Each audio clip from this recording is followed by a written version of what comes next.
दोस्तों नमस्कार, आप सभी सदस्यों का स्वागत है बी ऑफिसर मेक ऑफिसर्स परिवार में। सीसेट की आंधी मचा देंगे साहब, हंसते मुस्कुराते हुए एग्जाम्पल देते हुए है, आनंद से मोहब्बत के साथ सीसेट आपको इतना समझ में आ जाए कि आपकी नैया पार हो जाए साहब। सीसेट में मैथ, रीजनिंग, हिंदी, इंग्लिश ये तो आती है, लेकिन एक ऐसा टॉपिक आता है जिसमें कई लोगों को चक्कर आने लगते होंगे। एक दौर था जब हमें भी चक्कर आते थे, फिर हमने इस पर कोशिश करके कुछ ऐसे अपने नोट्स बना लिए जिससे दिक्कत नहीं होती है। वही चीज़ मैं आपसे शेयर करूँगा। उसको हिंदी में कहते हैं संप्रेषण और अंतरवैयक्तिक कौशल। नाम ही ऐसा है साहब, कम्युनिकेशन एंड इंटरपर्सनल स्किल। ये तब भी थोड़ा सुनने में अच्छा लग रहा है। ये संप्रेषण और अंतरवैयक्तिक कौशल तो ऐसा लगता है जैसे बंगाल की खाड़ी में चक्रवात आ रहे हो। तो ये आपको बताते हुए बड़ा खुशी हो रही है कि इस टॉपिक से, ये टॉपिक और एक इसके साथ में एक डिसीजन मेकिंग टाइप का टॉपिक और होता है, निर्णय क्षमता। उस टॉपिक, दोनों टॉपिक्स को मिलाकर पिछले 6 सालों में एवरेज 24 क्वेश्चंस पर ईयर आए। हमारी टीम ने ये आइडिया लगाया देख के पेपर कि ऑन एन एवरेज बात की जाए तो 24 प्रश्न हर साल लगभग आए हैं। किसी में 26 आए, किसी में 23 आए, ऐसे 6 सालों में 24 का एवरेज निकला है। तो ये एक बहुत अच्छी चीज़ है, जहाँ से आप 24 में से अगर 13-14 भी कर लोगे तो एक बहुत बड़ी लीड आपको मिल जाएगी। ठीक है साहब, अब अपन शुरू करते हैं। कहानी समझेंगे तो देखो मज़ा आएगा। संभव भैया की जो मतलब ये स्किल टाइप की कह सकता हूँ मैं, थोड़ी थोड़ी तारीफ खुद भी कर लेता हूँ अपनी। तो मैं कहानियों के माध्यम से आपको ये समझाने की कोशिश करूँगा। ठीक है, मैं कोई टीचर नहीं हूँ, मैं अपनी नौकरी करता हूँ दिन में, रात में आपको लिए जब भी समय मिलता है तो मैं शूट कर देता हूँ। अब देखो संप्रेषण क्या होता है, कहानियों से समझोगे तो अच्छे से याद हो जाएगा। इसको इंग्लिश में कम्युनिकेशन कहते हैं और संप्रेषण को संचार भी कहा जाता है, संचार। ठीक है, इंग्लिश में इसको कम्युनिकेशन कहेंगे, कम्युनिकेशंस। पेन पेपर निकल आए हों तो छापते जाओ साथ में। पीडीएफ नहीं देता मैं किसी की, मैं कोई वैसा इंसान नहीं हूँ कि पीडीएफ दे दे के तुम लोगों को बेवकूफ़ बनाऊँ। आप अपनी मेहनत करिए, नोट्स बनिए। एक बार नोट्स बन गए परमानेंट हो जाएंगे, आपको कुछ भी पढ़ने की जरूरत नहीं है। इतना देखते रहोगे आपको सीसेट में दिक्कत नहीं आएगी इस पार्ट में। तो साहब कम्युनिकेशन क्या होता है? तुम जो कह दो तो चांद तारों को तोड़ लाऊंगा मैं। इधर से मैंने बोला तो उधर से बोला, उधर से कोई लड़की और बोल दे, बस यही तमन्ना, यही आरजू, तू ही बने मेरा दूल्हा। है ना? मतलब कम्युनिकेशन ये होता है कि हम आपस में बातचीत करते हैं। कम्युनिकेशन का मतलब क्या हो गया? आपस में बात कर रहे हैं, मैं किसी से कर रहा हूँ, कोई मुझसे कर रही है, तो वो सब क्या है? कम्युनिकेशन ही तो है। तो इसका जो अर्थ होता है, वो अर्थ क्या होता है? आपस में बातचीत करना। क्या होता है? आपस में बात करना, आपस में बातचीत करना, ये इसका अर्थ हो गया। लिखते जाना दोस्तों साथ में, और अगर ना लिख पाओ तो बाद में लिख लेना, लेकिन परमानेंट हो जाएगा आपकी, जैसी आपको अच्छा लगे। इसमें 3 चीज़ें शामिल होती हैं। किसमें? कम्युनिकेशन में 3 चीज़ें शामिल होती हैं, जिसको IIF कहते हैं। क्या कहते हैं? IIF। IIF क्या है साहब? क्या है? मज़ा आएगा है। तो IIF से देखो, जब हम किसी से बात कर रहे हैं, जैसे हम और तुम ही मान लो बात कर रहे हैं आपस में, मान लो तुम कमेंट के माध्यम से बात कर लेते हो, मैं वीडियो के माध्यम से बात कर लेता हूँ, तो हम आपस में क्या करते हैं? इन्फॉर्मेशन दे रहे हैं। मैं आपको इन्फॉर्मेशन दे रहा हूँ, ये इन्फॉर्मेशन ही तो जा रही है। सीसेट की इन्फॉर्मेशन मैंने आपको दी, तो पहला आई होता है, इसका मतलब है कि हमने आपको इन्फॉर्मेशन दी। ठीक है, अब मैंने आपको इन्फॉर्मेशन दी, उस इन्फॉर्मेशन को सुनकर आपके दिमाग में आया कि यार इसको और बेहतरीन तरीके से कर सकते हैं, यानी आपने अपना आइडिया भी दिया। जो बातचीत कर रहे हैं हम, उसमें इन्फॉर्मेशन भी दे रहे हैं और कुछ नए नए आइडिया भी निकल के आते हैं। मैं आपको कोई वीडियो दे रहा हूँ, आपने कहा कि सर इसको अगर ऐसा कर देंगे, या संभव भाई इसमें आप ऐसा कर देंगे, भाई नहीं मतलब सैम, ठीक है, लड़कियां देखेंगी तो भाई नहीं बोलेंगी, ठीक है, सैम अगर तुम इसमें ऐसा कर दोगे तो बहुत अच्छा लगेगा। इसका मतलब है कि कुछ आइडिया भी आया।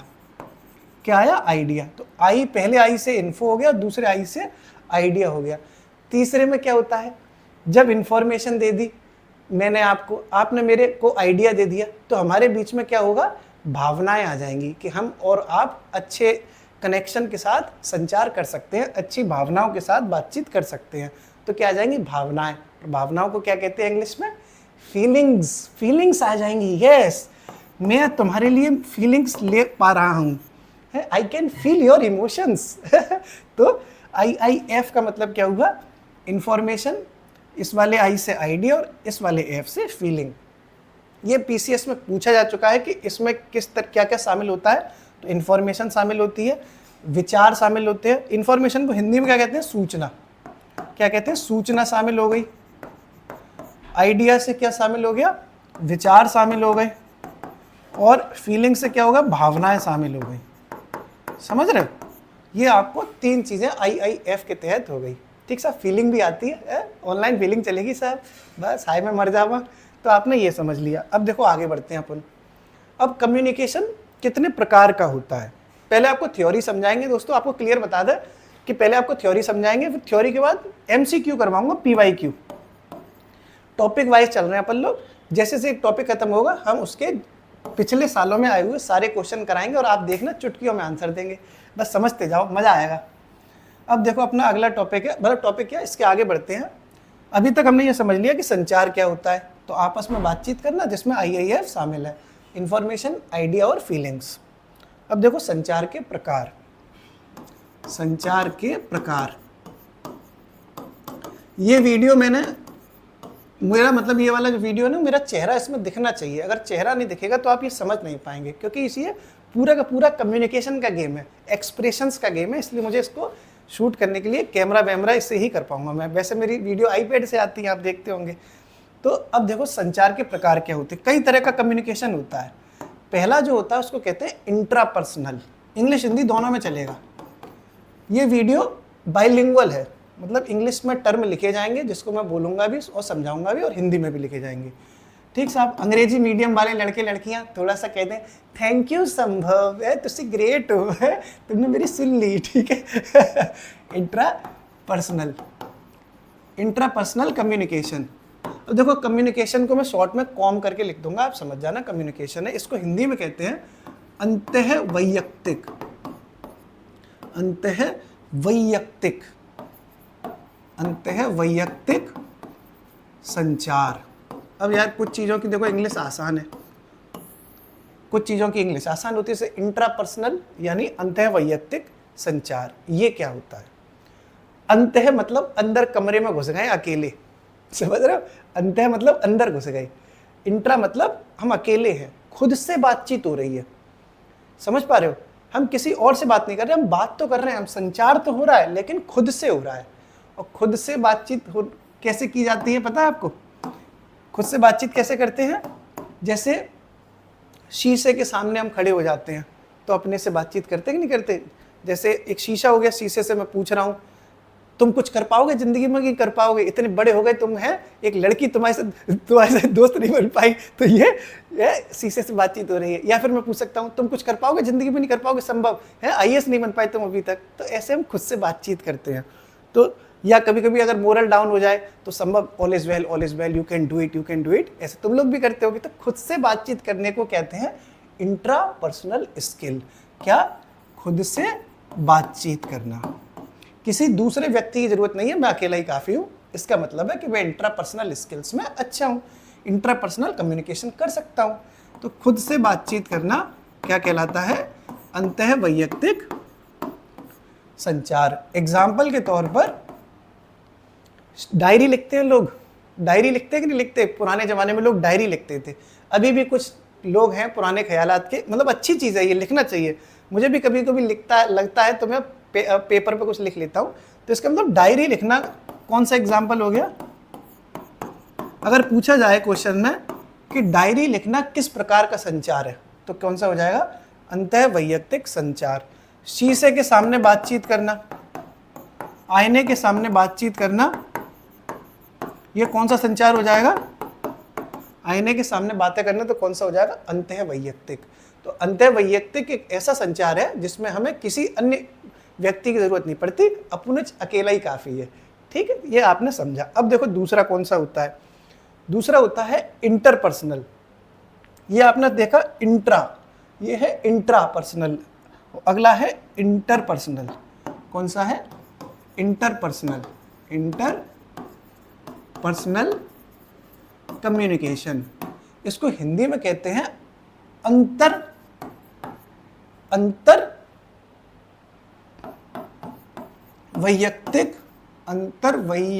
बड़ा लिखने में भी टफ लगता है ना। अंतरवैयक्तिक क्या हो जाता है? ये कम्युनिकेशन संचार। ठीक साहब, अंतरवैयक्तिक संचार। ये आपका हो गया हिंदी में। ऐसे नहीं लिखा जाता ना, ये ऐसे लिखा जाता है हिंदी, ऐसे नहीं, गलत लिख गया ये हिंदी, ऐसे लिखा जाता है अंतरवैयक्तिक संचार, ऐसे लिखा जाता है ना, ये राग यहाँ आएगा वहाँ नहीं आएगा। तो अंतरवैयक्तिक संचार क्या है? जब दो लोगों के बीच में बातें हों वो हो जाता है अंतरवैयक्तिक। इंटर मतलब दो लोगों के बीच में बात हो रही है, और इंट्रा मतलब अकेले बात हो रही है, समझ रहे हो? इंटर में दो लोग हैं, इसका मतलब है कि दो लोगों के बीच में बात हो रही है। जैसे तुम करते होगे ना, मेरे बाबू ने खाना खाया, तो उधर से आवाज आती होगी, हाँ मन नहीं था पर तुम तैर रहे हो तो थालुंदी। तो बस वही होता है कि दो लोगों के बीच में बातचीत होती है, जिसमें अंतरवैयक्तिक में। ओके, दो लोगों के बीच में बातचीत, दो लोगों के बीच में बातें हो रही हैं, बातचीत हो रही है, तो वो कौन सा हो जाएगा? इंटरपर्सनल। इंग्लिश भी समझते जाओ, क्योंकि अगर इसको आपने हिंदी में समझा ना तो हिंदी से घबरा जाओगे तुम, इतनी कठिन भाषा हो जाती है। तो इंग्लिश में समझते हैं अपन इंटरपर्सनल और हिंदी में समझते हैं अपन अंतरवैयक्तिक। दो लोगों के बीच में बात हो रही है तो एग्जाम्पल इसका ले सकते हो, कुछ भी ले लो, एग्जाम्पल ले सकते हो। जैसे बाबू सोना के बीच में बातचीत हो रही है, गर्लफ्रेंड बॉयफ्रेंड के बीच में, पति पत्नी के बीच में। तो पति पत्नी के बीच में मान लो बातचीत हो रही है अगर पति पत्नी के बीच में, तो वो एग्जाम्पल किसका हो जाएगा? इंटरपर्सनल। ओके, पति पत्नी के मध्य बात है, ठीक साहब। तो ये आपने एग्जाम्पल भी समझ लिया। अगर दो लोगों के बीच में बातें हो रही हैं तो उसको कहते हैं इंटरपर्सनल, और हिंदी में कहते हैं इसको अंतरवैयक्तिक। अब देखो साहब, और कौन कौन से कम्युनिकेशन होते हैं? देखो, एक होता है समूह संचार। क्या होता है? समूह संचार। समूह संचार, इसको इंग्लिश में कहते हैं ग्रुप कम्युनिकेशन। ग्रुप कम्युनिकेशन, ठीक है। अब ग्रुप कम्युनिकेशन कैसे होता है? जैसे जब आप अधिकारी बन जाएंगे या प्राइवेट जॉब में कभी ऊपर जाएंगे, कहीं भी जाएंगे, तो मीटिंग्स होती हैं ऑफिस में। तो क्या होगा? अधिकारी, जैसे जिले का सबसे बड़ा अधिकारी होगा डीएम साहब, तो डीएम साहब, जिला अधिकारी महोदय, सभी लोगों की मीटिंग लेंगे, एसएसपी साहब की, और उसमें एसएचओज होंगे, एसडीएम्स होंगे, तहसीलदार साहब, नायब तहसीलदार साहब भी होते हैं, और अदर डिपार्टमेंट के लोग होते हैं, असिस्टेंट कमिश्नर है। तो एक मीटिंग हो रही है जिसमें कई सारे लोग हैं, 15, 20, 25, 30 लोग के आसपास हो, तो वह ग्रुप मीटिंग हो गई, ग्रुप बन गया, 25, 30, 40 लोग उसमें होंगे, तो एक ग्रुप हो गया, यानी समूह संचार हो गया, ठीक साहब। तो इसका मतलब है कि दो से अधिक लोगों के बीच में होता है ये, दो से अधिक लोगों के मध्य संचार।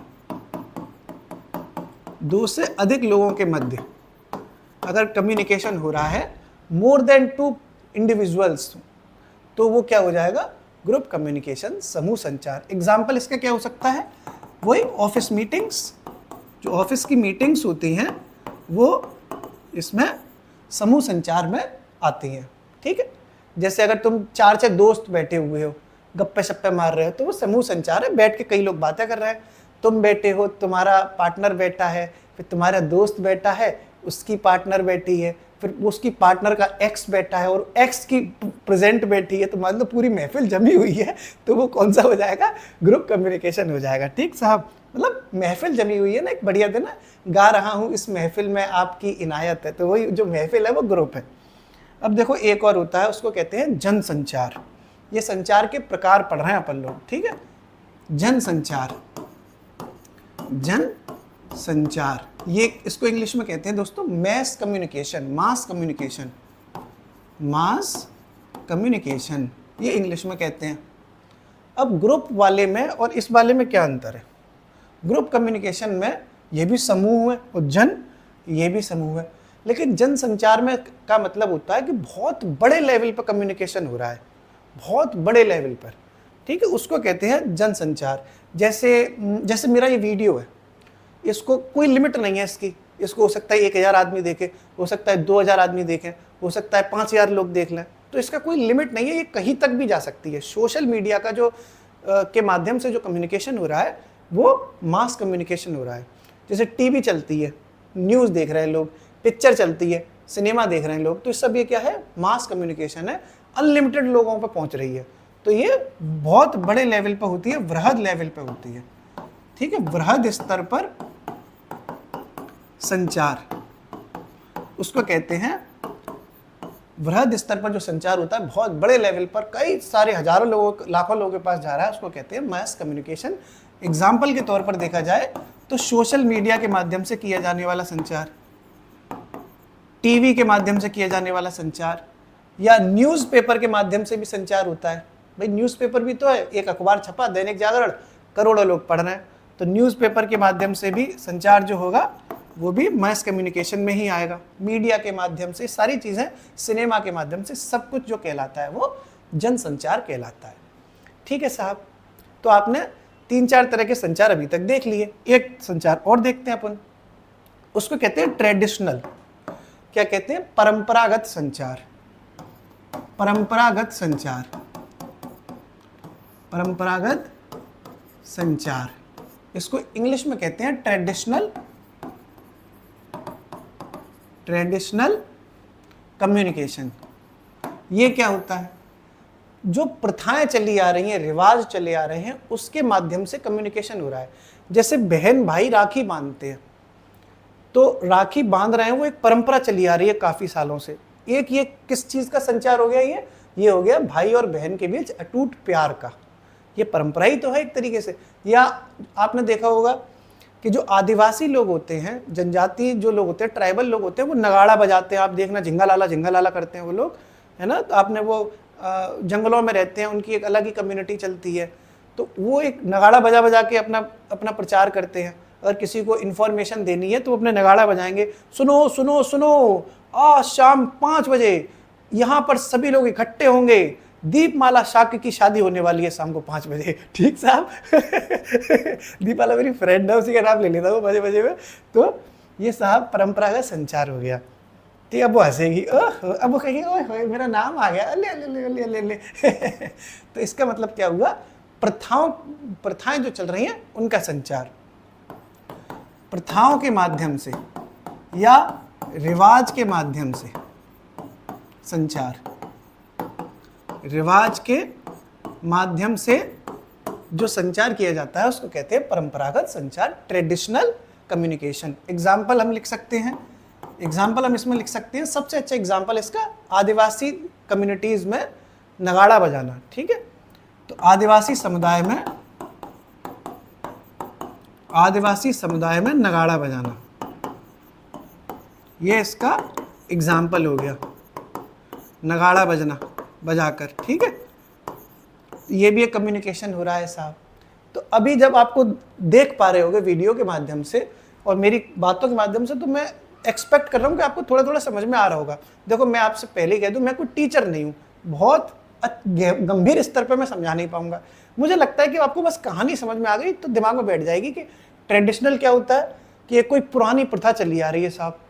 अब दीपक जलाए जा रहे हैं, कहीं क्वेश्चन आता है कि कहीं पर खूब सारे दीपक जलाए जा रहे हैं, तो वो किस प्रकार का संचार है? तो वो परंपरागत संचार है ना। या पर कहीं पर किसी को रंग लगाया जा रहा है, इसका मतलब वो परंपरागत संचार है। दीपक जलाए जा रहे हैं, इसका मतलब खुशियां आई हैं, कुछ अच्छा हुआ है।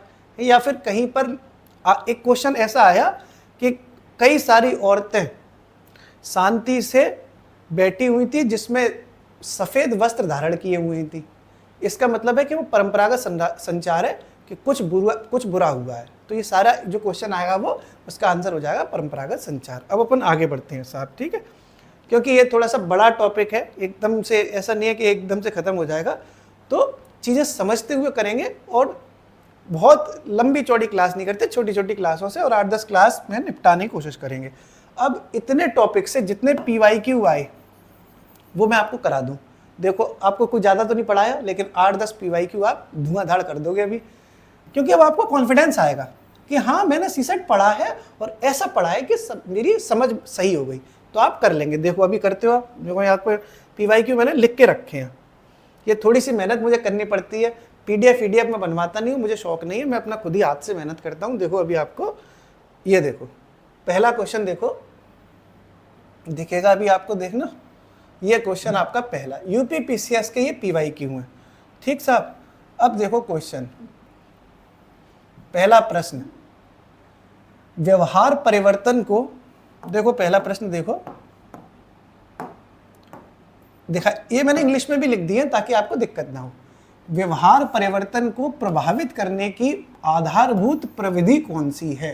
अब क्वेश्चन देख के तो ऐसा लगा कि जो है वहां से बराक मिसाइल और ब्रह्मोस मिसाइल चल गई साहब, सीधे दिल पे अटैक हुआ, कुछ समझ में नहीं आ रहा। ऐसा ही लगता है जब पेपर आता है। अब देखो आपको सब समझ में आएगा। व्यवहार परिवर्तन अगर आपको करना है, व्यवहार परिवर्तन अगर करना है किसी व्यक्ति का, तो इसमें से आप कौन सा मेथड इस्तेमाल करेंगे। ए कम्युनिकेशन करेंगे, बी रिकॉर्डिंग करेंगे, सी ऑप्टिमल रेस्ट यानी इष्टतम विश्राम करेंगे, समझ ही भी ना रहा हो होता का है, या डी लयबद्ध मूल्यांकन करेंगे, रिथमेटिक इवेल्युएशन करेंगे। अब एक बात बताओ, व्यवहार परिवर्तन क्या होता है। जैसे तुम मान लो उदास बैठे हुए हो, सैड बैठे हुए हो, उदास बैठे थे, सैड फीलिंग आ रही है तुम्हें, और अचानक से तुम्हारा दोस्त संभव आया। संभव ने स्माइल मारी और बोला, अबे हट, स्माइल मार, मैं हूं ना, रात में घूमेंगे, आइसक्रीम खाएंगे, सब अच्छा होगा भाई, आंधी मचा देंगे, टेंशन मत लो, कोई शादी नहीं करेगा तो मैं तैयार हूँ। मैंने मान लो तुमसे ऐसी बातें करी तो तुम्हारा मूड एकदम सही हो गया। यानी तुम्हारा व्यवहार जो था वो टेंशन में था, उदासी में था, अब तुम एकदम से मूड तुम्हारा हैप्पी हो गया। इसका मतलब मैंने कौन सा मेथड इस्तेमाल किया, मैंने तुम्हारे साथ कम्युनिकेट किया, मैंने तुमसे बातें करी, तभी तो तुम्हारा मूड सही हुआ। इसका मतलब इसकी सबसे अच्छी विधि कौन सी होती है, संप्रेषण। किसके लिए, व्यवहार परिवर्तित करने के लिए। ओके, तो आंसर क्या हो जाएगा, A is the correct answer. Okay, ये यूपीपीसीएस पूछ चुका है। अब देखो आपको आसान लग रही होंगे, क्वेश्चन आने से पहले आपको थोड़ा सा टफ लग रहा था, अब मैंने समझा दिया तो आंसर आपका निकाल लिया। किसी का अगर मूड स्विंग करना है, मूड चेंज करना है पॉजिटिव डायरेक्शन में, गुस्सा भी दिलवा सकता हूँ। तो हो सकता है अच्छे खासे बैठे हो, हैप्पी, तुम एकदम हैप्पी थे, और मैं एकदम आके बोलूं कि जब तक तुम्हारी नौकरी नहीं लगेगी मैं तुमसे शादी नहीं करूंगा। अब तुम एकदम घबरा जाओगी। मान लो अगर तुम लड़की हो, तुम सुन रही हो, और तुम्हारा रिलेशन चल रहा है, 10 साल से हम रिश्ते में, और मैं अचानक से तुमसे बोल दूं कि अगर तुम्हारी नौकरी नहीं लगी तो मैं तुमसे शादी नहीं करूंगा, सुन लो कान खोल के, तो तुम्हारा एकदम व्यवहार चेंज, तुम अच्छे खासे खुश थे, तुम टेंशन में आ जाओगे, मूड स्विंग हो जाएगा तुम्हारा। तो तब भी मैंने तुम्हारे लिए क्या किया, कम्युनिकेशन। मैंने कुछ बोला ही तो तुमसे। कम्युनिकेशन क्या होता है, हम कुछ बोल रहे हैं, हम कुछ बातें कर रहे हैं, वही तो है कम्युनिकेशन। इसका मतलब है ए इसका आंसर। ठीक, अब देखो अगला क्वेश्चन देखो साहब, क्वेश्चन देखते जाओ, ये थोड़ा सही से कर दूं मैं, इसका बसड़ हो गई। अभी रुको, क्वेश्चन दिखाते हैं अगला। ये आ गया साहब अगले क्वेश्चन, ये देखो अगला क्वेश्चन देखो, ये क्वेश्चन है अगला, और थोड़ा बड़ा कर लूं, दिख नहीं रहा होता। ये देखो, प्रेस विज्ञप्ति क्वेश्चन है ये साहब। प्रेस विज्ञप्ति एक प्रकार का संचार है, इनमें से कौन सा है। What type of communication is a press release. Press release किस प्रकार का कम्युनिकेशन होता है। ए सार्वजनिक होता है यानी पब्लिक, बी अंतर्वैयक्तिक होता है यानी इंटरपर्सनल, सी इंट्रापर्सनल यानी अंतर्वैयक्तिक, या डी इनमें से कोई नहीं। यार सीधी सीधी बात है, जब प्रेस की विज्ञप्ति को क्या कहते हैं, अखबार के माध्यम से कोई सूचना दी जा रही है। प्रेस मतलब मीडिया, जो प्रेस होता है इसका मतलब क्या है, मीडिया। न्यूज़पेपर के माध्यम से या टीवी के माध्यम से कोई नोटिफिकेशन निकाला जा रहा है, इसका मतलब वो पब्लिकली निकाला जाता है, सार्वजनिक निकाली जाती हैं। आप देखते होंगे आपके जैसे यूपीएसआई के फॉर्म आए, पीसीएस के फॉर्म आए, तो उसमें प्रेस विज्ञप्ति निकलती है, तो वो सभी लोगों के लिए होती है। इसका आंसर हो जाएगा सार्वजनिक। ठीक है, अंतर्वैयक्तिक और अंतर्वैयक्तिक अभी आपको मैंने समझाया। इंट्रापर्सनल क्या है, खुद से बातें कर रहे हैं। इंटरपर्सनल क्या है, दो लोगों के बीच में बातें हो रही हैं। तो जो प्रेस विज्ञप्ति दो लोगों के मध्य निकलेगी, ऐसा तो है नहीं कि मैं अपनी महबूबा से मुझे कुछ कहना हो तो मैं कुछ प्रेस विज्ञप्ति निकलवाऊंगा, ऐसा तो है नहीं, तो ये तो गलत। और खुद से अगर मुझे बात करनी है तो मैं कोई प्रेस विज्ञप्ति निकलवाऊंगा क्या? तो ये भी गलत। सार्वजनिक होती है, तो ए इसका आंसर। ठीक है साहब, अब देखो अगला सवाल देखो। और बताओ, सब बढ़िया चल रहा है? क्या टेंशन में हो? गाने वाने सुनो करो, थोड़ा थोड़ा गाने सुन लिया करो कभी कभी। ये कम्युनिकेशन ही है साहब, गाने सुनना। उदास बैठे थे, ईयरफोन लगाया, एकदम फिर बढ़िया सा गाना सुन लिया, एकदम कोई अच्छा सा है, give me some sunshine, give me some rain, give me another chance, wanna grow up once again, ना ना ना ना। मैं ऐसे बहुत सुनता हूँ, तो आप भी सुना करो, अच्छी चीज़ होती है। अब देखो आगे, अगला देखो क्वेश्चन। अगला क्वेश्चन क्या है, सुनो। ये देखो साहब, ये जो अगला क्वेश्चन है वो देखो। अगला क्वेश्चन है, कौन सा एक अंतरवैयक्तिक पारस्परिक क्रिया का एक कौशल नहीं है? खतरनाक सवाल है, सब पीसीएस में आ चुका है। Which is not a skill of interpersonal interactions. इनमें से कौन सा, जो 4 ऑप्शन दिए गए हैं इसमें इंटरपर्सनल स्किल्स के लिए कौन नहीं है? और इंटरपर्सनल स्किल क्या होती है? जहां 2 लोग बातें करते हैं, जहां 2 लोग बातें करते हैं। बताया था मैंने, अंतरवैयक्तिक कहाँ है? जब 2 लोग बात करें, मैं और मेरी महबूबा। ठीक साहब, ठीक। तो अब सोचो, जब हम अंतरवैयक्तिक कौशल के बारे में बात चल रही है, तो मान के चलो तुम अधिकारी हो। आपको एग्जाम्पल से समझाता हूँ। तुम ऑफिसर हो, तुम्हारे पास ऑफिस में तुमसे मिलने एक किसान आता है। आ गया किसान, तो वो एक किसान एक उम्मीद लेके आएगा कि तुम उसका न्याय करोगे, उसकी समस्याओं को दूर करोगे। इसका मतलब है कि पॉजिटिव अप्रोच है। तो इसका मतलब हो गया पॉजिटिव अप्रोच तो है ही। तो सकारात्मक सोच को कहते हैं पॉजिटिव थिंकिंग। यानी ये तो 2 लोगों के बीच जब बातचीत होगी तो ये तो शामिल होनी ही चाहिए। ठीक है।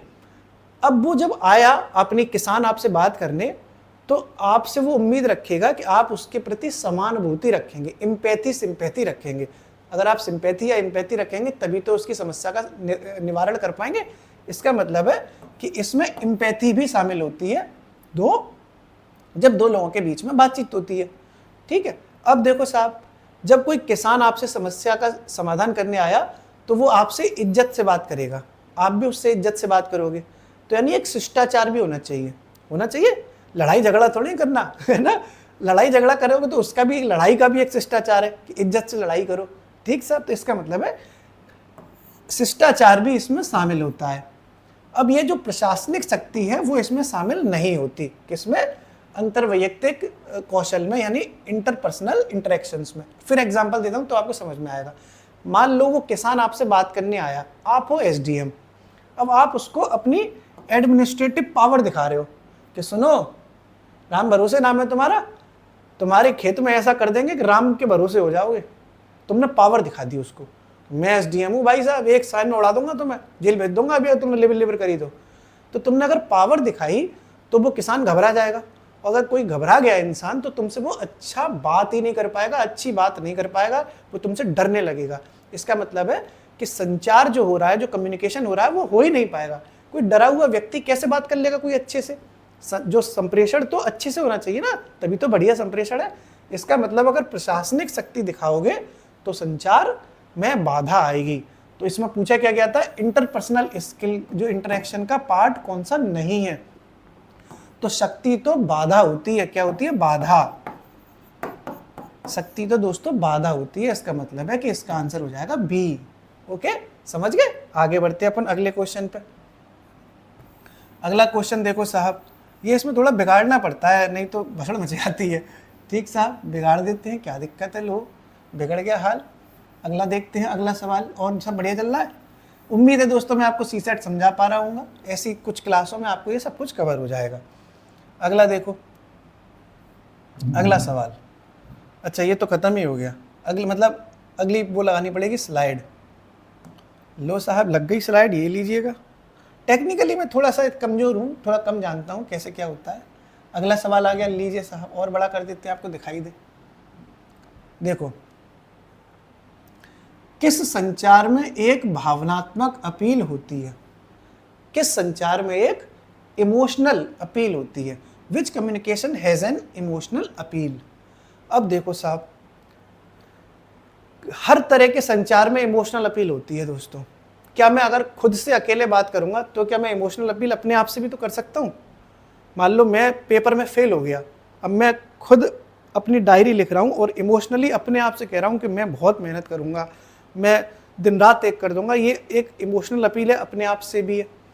हो सकता है कि मैं अपनी महबूबा से कुछ कह रहा हूँ, 2 लोगों के बीच में बात चल रही है, तब भी इमोशनल अपील हो सकती है कि तुम जा रही हो, तुसी ना जाओ, ये भी एक इमोशनल अपील है। एक बड़े लेवल पे भी इमोशनल अपील हो सकती है। इमोशनल अपील तो हर संचार में हो सकती है।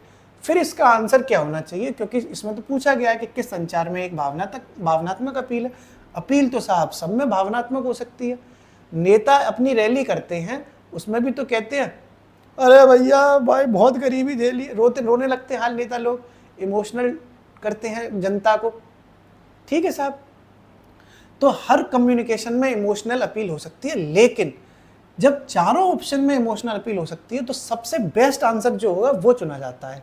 पीसीएस आईएएस में ऐसे ही सवाल आते हैं कि जब आंसर एक से ज्यादा हो तो सर्वोत्तम विकल्प कौन सा है, यानी सर्वोत्तम विकल्प चुनना पड़ता है हमें, बेस्ट, कि इनमें से बेस्ट आंसर कौन सा होता है।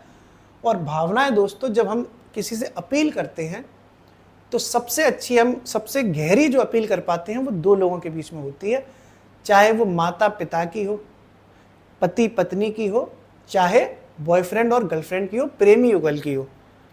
आप गौर करना, अगर कोई प्यार करने वाली लड़की किसी लड़के से अगर ये कोई बात कह रही है तो उसमें बहुत अपील जुड़ी होगी। ऐसे अगर कोई लड़का किसी लड़की से बहुत मोहब्बत करता है और वो लड़की उसको भाव नहीं दे रही तो उसमें एक भावनात्मक अपील होगी, एक दर्द छुपा होगा। इसका मतलब ये है कि दो लोगों के बीच में जब बहुत गहरी बात होती है तब भावनात्मक अपील सबसे ज्यादा होती है। बड़े स्तर पर हम बहुत सारे लोगों को कम्युनिकेट कर रहे हैं तो हर इंसान आपसे भावनाओं से जुड़ नहीं पाएगा। एग्जाम्पल दूं, मैंने कुछ दिनों पहले रील्स डाली जिसमें मैं रेलवे स्टेशन पर लेट के वीडियो बनाया था। मैंने, आपने देखा होगा वो वीडियो, कि पेट का एग्जाम देने बच्चे जा रहे हैं और रेलवे स्टेशन पे बैठे हुए हैं, लेट गए। मैं खुद ही मैंने वो वीडियो शूट किया था। उसको 4-5 लोगों ने देखा तो कई लोगों को उससे भावनाओं से जुड़े, कई लोग भावनाओं से नहीं जुड़े, कई लोगों ने कॉमेडी समझी उसमें, जी क्या नौटंकी कर रहे हो, कई लोगों को उसमें दर्द दिखाई दिया। तो जब बड़े लेवल पर कई लोगों ने वो वीडियो देखा तो हर इंसान मेरी भावनाओं से जुड़ नहीं पाया। कुछ लोग जुड़े, कुछ लोग नहीं जुड़े। लेकिन जब दो लोगों के बीच में बातचीत होती है, बिल्कुल आपस में बातचीत हो रही है, तो भावनाओं की अपील सबसे ज्यादा होती है। और दो लोगों वाले को कहते हैं दोस्तों इंटरपर्सनल। सी इसका आंसर हो जाएगा। ये तो बात जानते हो, जब दो लोगों के बीच में बात हो, तो अभी मैं समझा चुका हूं, तो उसको अंतर्वैयक्तिक कौशल कहते हैं। इसका मतलब है सी इसका आंसर हो गया। ओके, कोई दिक्कत तो नहीं है? समझ में आ रही है कि नहीं आ रही? कैसे इसका आंसर हुआ? क्योंकि दो लोगों के बीच में होती है, दो लोगों वाले कम्युनिकेशन को कहते हैं इंटरपर्सनल कम्युनिकेशन। ये तो आपको समझाई दिया मैंने, खुद से बातचीत करो, अकेले बैठोगे तो इंट्रापर्सनल, दो लोगों के बीच में करोगे तो इंटरपर्सनल, दो से ज्यादा लोगों के बीच में करोगे तो ग्रुप कम्युनिकेशन, और बहुत बड़े लेवल पर होगा तो मास कम्युनिकेशन। तो ये आपको समझ में आ गया, इसका आंसर हो गया सी। अब अपन आगे बढ़ते हैं साहब। अगला देखो, अगला क्वेश्चन क्या है, अगला क्वेश्चन समझते हैं। थोड़ा क्वेश्चन समझने के लिए अपने को बिगाड़ना पड़ता है। अगला देखो साहब, अगला क्वेश्चन क्या है, ये गया, व्यक्ति के कार्य समय का लगभग कितने प्रतिशत भाग, अगर कोई इंसान है वो अपने पूरे दिन के रूटीन में कितने % हिस्सा अंतर्वैयक्तिक संप्रेषण में व्यक्त करता है। यानी एक इंसान दो लोगों के बीच बातचीत करने में अपनी जिंदगी का कितने % हिस्सा लगाता है, अपने जिंदगी जो जीता है उसमें कितने % हिस्सा लगाता है दोस्तों। तो ये, इसमें कोई दो राय नहीं है कि एक रटने वाला आंसर है, क्योंकि इसमें समझने वाली बात नहीं है। एक रिपोर्ट जो निकाली गई थी कम्युनिकेशन की, उसमें ये माना गया कि 80-90% लोग हिस्सा अपनी ज़िंदगी का दो लोगों के बीच में बातचीत करने में निकाल देते हैं। ऐसा ही होता है, लोगों के पास बहुत कम दोस्त हैं, बहुत कम रिश्ते हैं, तो दो लोग आपस में बात करते हैं, वो ज़िंदगी का 80 से लेकर 90% हिस्सा वो दो लोगों के बीच में बात करते हैं। ये पीसीएस में आ चुका है क्वेश्चन, और इसका आंसर आयोग ने माना था 80-90%। ए इसका आंसर है 80-90%। ये रटने वाली बात है, बस आया तो तुम ठोक देना 80 से 90%। अब तुम सोचोगे भैया हम तो अकेले ही हैं, भैया हम तो सिंगल हैं, हम तो अकेले ही बात कर रहे हैं, हम हमारी ज़िंदगी तो पूरी झंड हो गई अकेले ही में, हमारी ज़िंदगी का 80% हिस्सा छोड़ो, 20% हिस्सा दूसरे से बात करने से नहीं निकल रहा। तो तुम्हारी बात नहीं हो रही, बात ओवरऑल हो रही है, एवरेज होता है ना ये। तो ये भी अपन ने समझ लिया। अब देखो अगला क्वेश्चन, अगला क्वेश्चन क्या है साहब, क्वेश्चन आपके, अगर देखो ये सारे PYQ हैं, ये सारे PYQ हैं। अगर तुमने PYQ कर लिए और तुम्हें थ्योरी समझ में आ गई, तुम CSET में 24 में से जो कम्युनिकेशन का पार्ट है उसमें 12-13 कर लोगे। मैं कभी नहीं कहता सारे कर पाओगे, क्योंकि कुछ क्वेश्चन तो ऐसे आएंगे इलाका धुआं धुआं हो जाएगा, लेकिन कुछ क्वेश्चन तुम इनसे कर लोगे। और 33 ही तो करने होते हैं भाई, तुम्हारे अगर 45 हो बस बहुत है, और क्या चाहिए तुम्हें। अब अपन आगे देखते हैं, ठीक है, आगे देखो साहब, अगला देखते हैं। अगला क्वेश्चन क्या है, क्वेश्चन करते जा रहे हैं अपन लोग। थ्योरी तो अभी अपन ने संप्रेषण की समझ ही ली।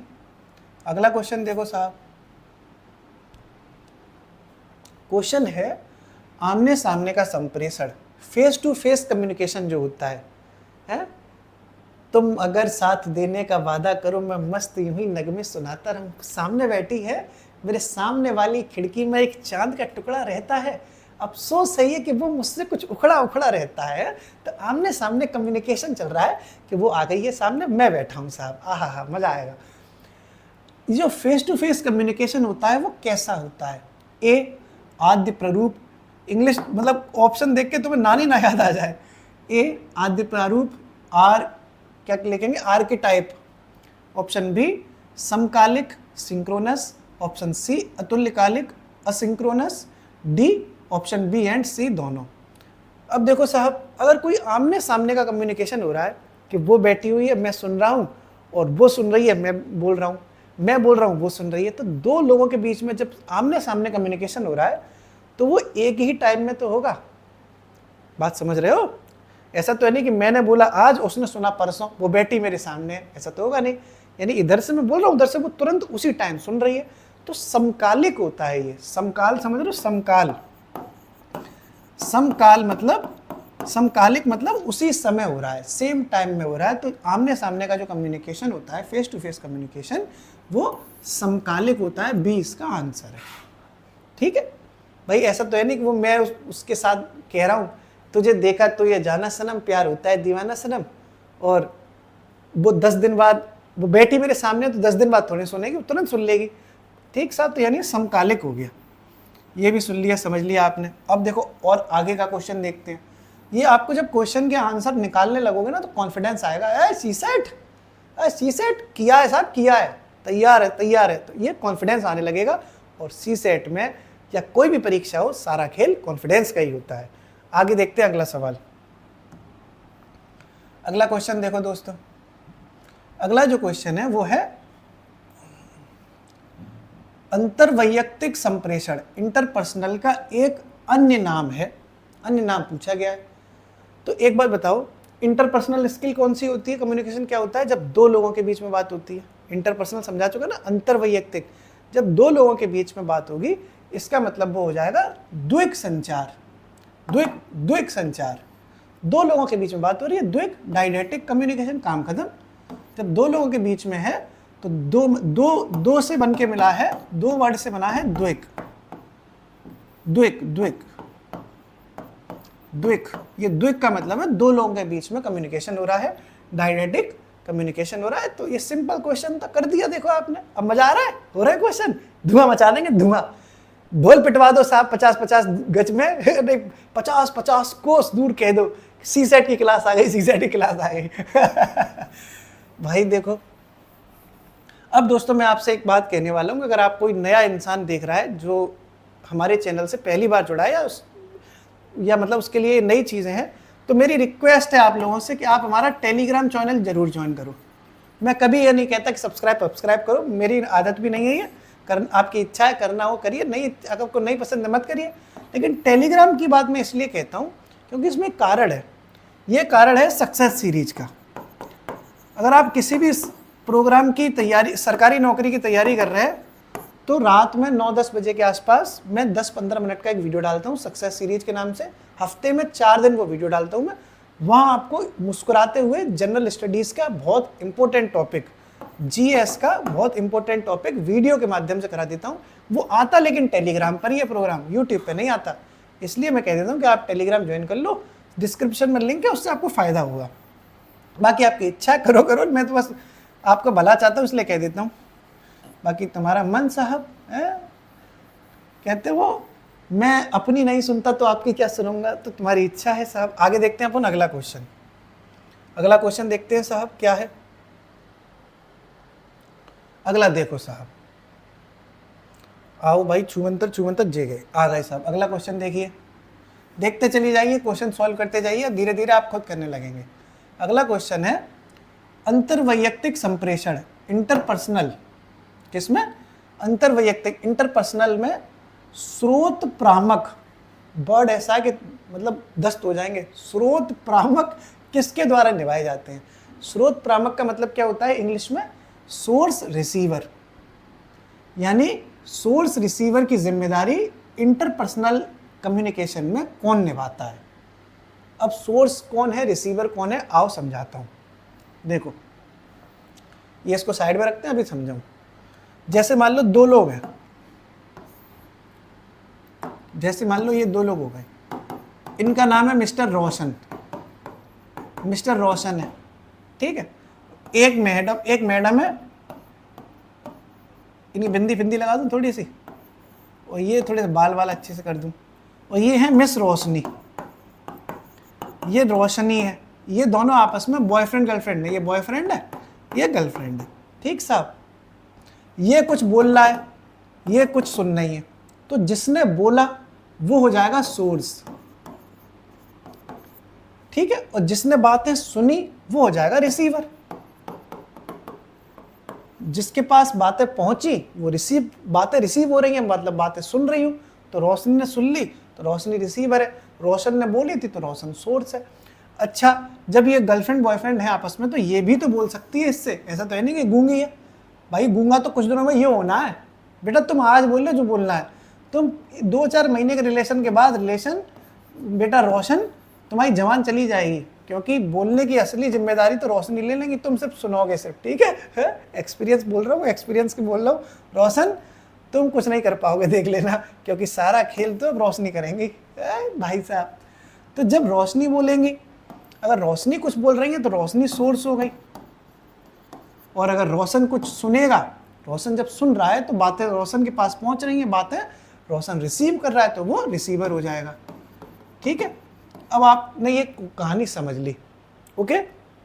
जब आप ये कहानी समझ गए तब इसका आप आंसर आप दे पाएंगे, देखो तब आप इसका आंसर दे पाएंगे क्वेश्चन का। देखो साहब क्या क्वेश्चन है, ये क्या हुआ, अच्छा ये पहले पीछे साफ करना पड़ेगा, ओ बड़ा भसड़ है इसमें, कोई नहीं दोबारा लगा देते हैं, ये आ गया फिर से, देखो ये आ गया क्वेश्चन इसको। अब देखो क्वेश्चन, अंतरवैयक्तिक संप्रेषण इंटरपर्सनल कम्युनिकेशंस में सोर्स और रिसीवर के कार्य किसके द्वारा निभाए जाते हैं। तो कभी तो रोशन बोला, कभी रोशनी बोली, कभी रोशन ने सुना, कभी रोशनी ने सुना। इसका मतलब है दो, जो इंटरपर्सनल होता है कम्युनिकेशन दो लोगों के बीच में, एक रोशन और एक रोशनी के बीच में, तो कोई भी बोल रहा था, कोई भी सुन सकता है। तो प्रत्येक व्यक्ति के द्वारा सोर्स का और प्रत्येक व्यक्ति के द्वारा रिसीवर का की भूमिका अदा की जा सकती है। इसके ये जो सोर्स और रिसीवर के जो कार्य हैं वो किसके द्वारा निभाए जा सकती हैं, तो प्रत्येक व्यक्ति निभा सकता है, रोशन भी निभा सकता है और रोशनी भी निभा सकती है, समझ गए। तो प्रत्येक व्यक्ति के द्वारा ये निभाया जा सकता है, बी इसका आंसर हो जाएगा बी। भाई दूसरा व्यक्ति थोड़ी निभाएगा, मान लो पहले रोशन व्यक्ति हो गए, दूसरी रोशनी हो गई, मान लो एक व्यक्ति रोशन है पहला, दूसरा रोशनी है, तो दूसरे व्यक्ति के द्वारा निभाया जाएगा, जरूरी थोड़ी नहीं है हमेशा रोशनी थोड़ी बोलेगी, कभी कभी रोशन भी बोलेगा, तो ये गलत। तीसरे पक्ष के द्वारा, थर्ड पार्टी मालूम कौन होती है, बॉयफ्रेंड और गर्लफ्रेंड के बीच में जो बेस्ट फ्रेंड होता है ना। जैसे मान लो रोशन और रोशनी कपल है, और रोशनी का एक बेस्ट फ्रेंड है, उसका नाम है संभव, ठीक साहब। अब संभव चाहे तो चुगली करते, अरे रोशन बेकार लड़का है, तुम्हारे मतलब का नहीं है रोशनी, बहुत देखना तुम्हें स्टार्टिंग में प्यार करेगा, फिर तुम्हें इग्नोर करेगा, तुम्हारे ये कर देगा, तुम्हारे साथ वो कर देगा, तो नेगेटिव बातें बोल बोल के रोशनी का दिमाग खराब कर सकता है। वो कौन है, बेस्ट फ्रेंड संभव। तो तीसरे पक्ष की एंट्री ही नहीं होनी चाहिए। हटाओ संभव, तुम भागो यहाँ से, रिश्ता खराब करते हो, हटाओ हट।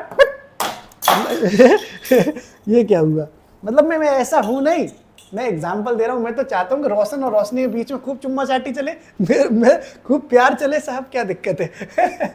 अब देखो तटस्थ पक्ष क्या होता है कि जो इनमें इन्वॉल्व ही नहीं है, वो फालतू में आके बीच में भसड़ कर रहा है, ना वो रोशन का दोस्त है ना वो रोशनी का दोस्त है, न्यूट्रल पार्टी है, बीच में आके भसड़ करेगी, तो वो ना तो सोर्स होता है ना रिसीवर होता है। सोर्स और रिसीवर प्रत्येक व्यक्ति आपस में होता है, तो बी इसका आंसर हो जाएगा, ठीक है। अगला क्वेश्चन देखते हैं साहब, मजा आ रहा है, मजे लेते रहो बस तुम आनंद के संग। अगला क्वेश्चन देखो, अगला क्वेश्चन देखिए साहब, ये अगला क्वेश्चन है, दूसरों के साथ प्रभावी संप्रेषण करने की क्षमता को क्या कहते हैं। अगर हम किसी के साथ अच्छे से कम्युनिकेट करना है हमें, तो हमारी क्षमता क्या कहलाएगी? जैसे मैं अगर आपसे अच्छे से बातचीत कर रहा हूँ, तो मेरी ये क्षमता क्या कहलाती है? वो कहलाती है दक्षता। उसको कम्युनिकेशन की लैंग्वेज में, हिंदी में कहते हैं दक्षता। ये रटने वाली बात है, उसको कहते हैं दोस्तों दक्षता। क्या कहते हैं? दक्षता। अगर कोई इंसान जो प्रभावी संप्रेषण कर लेता है, मतलब बहुत अच्छी कम्युनिकेशन स्किल्स है उसकी, तो मतलब है उसका कि उसकी जो क्षमता है उसको कहेंगे दक्षता। तो इसका सीधे सीधे आंसर हो जाता है दक्षता। इसको इंग्लिश में कहते हैं कॉम्पिटेंस। कॉम्पिटेंस, ठीक है, इंग्लिश में क्या कहते हैं? कॉम्पिटेंस। तो ये इसका आंसर हो जाता है कॉम्पिटेंस। ओके, इस तरीके से दोस्तों आपने ये कई सारे क्वेश्चंस आप देखे। अब देख लूँ मैं कि और क्वेश्चन बचे हैं पीडीएफ में कि नहीं बचे। तो अभी इतना रखते हैं।